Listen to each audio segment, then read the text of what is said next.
राजधानी दिल्लीमधल्या धुक्याचा विमान सेवेवर परिणाम झालेला आहे। दाट धुक्यामुळे 30 पेक्षा अधिक रेल्वे गाड्या उशिराने धावतायत। दृश्यमानता घटल्यामुळे दिल्लीमधली विमान सेवा आणि रेल्वे सेवेला याचा फटका बसलेला आहे।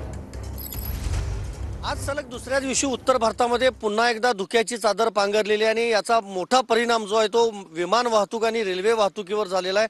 जवळपास 25 पेक्षा जास्त उड्डाणं उत्तर भारतातली ही उशिरा होणार आहेत। त्याचबरोबर 30 पेक्षा जास्त रेल्वे गाड्या लांब पल्ल्याच्या या देखील उशिरा येत आहेत।